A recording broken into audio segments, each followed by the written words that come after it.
Life lesson, day 16, Genesis chapter 16.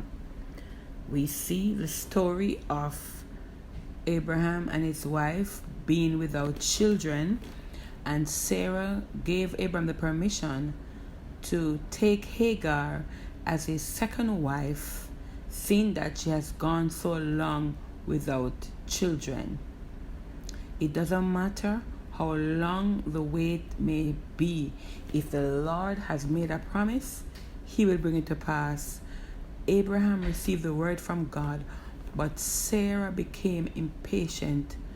That is why it is very important for husbands to have a strong spirit and to keep focus, because you will have wives who would want to tell them otherwise, and some men are afraid of their wives, so they do just about anything, even if it is going to cost them their ministry. They prefer to obey their wives. I have seen in ministry many pastors self-destruct because of the woman they married. Abraham obeyed Sarah, and he went ahead and he slept with Hagar, took her on as his wife, and we see Sarah was so angry, and she said to Abraham in verse 5, she said, "May the responsibility for my wrong and deprivation of my rights be upon you."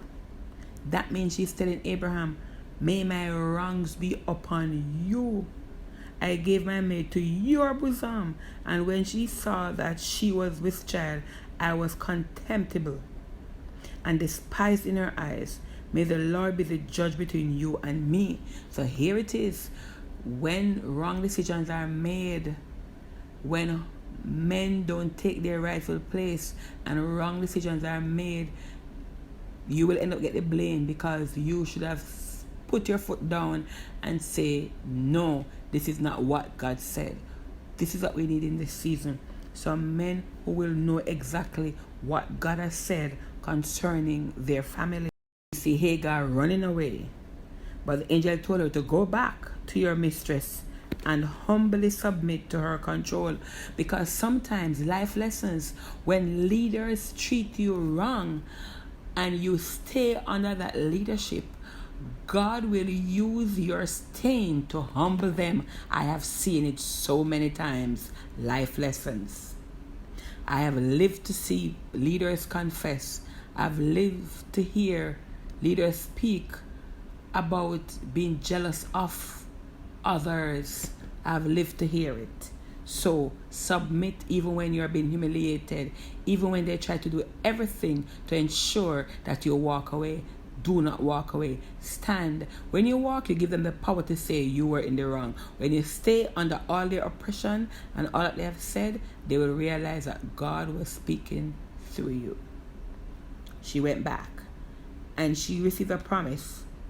He shall be called Ishmael, which means God hears, because the Lord has heard and paid attention to your affliction. So please, my brothers and sisters, do not ever believe that whatever you are facing, that God has forgotten you. He is saying all things is working together for your good. Things may not happen when you want it, but God is working for your good.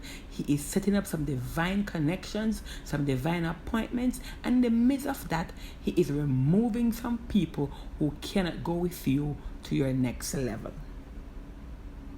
And God blessed Abraham with a son at 86 years old. You may have waited 86 months and your promise may seem to be put on hold. You might be in need of a child and you have received much prophetic word. There is a part that you have to play. Abraham is counted as faithful because he obeyed God with his son that would come. But faith without works is dead. So you have to eat right, you have to exercise, you have to think right, you have to play a part in the destiny of your prophecy. You can't lay down and wait. Faith without works is dead. Have a God blessed day, and remember, never look down on someone because you're in a better place than them. Life change overnight. What good?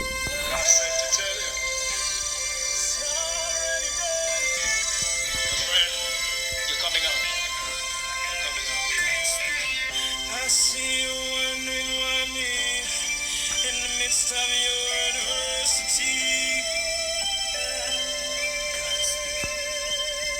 but if you dare trust in me, I will supply all you need.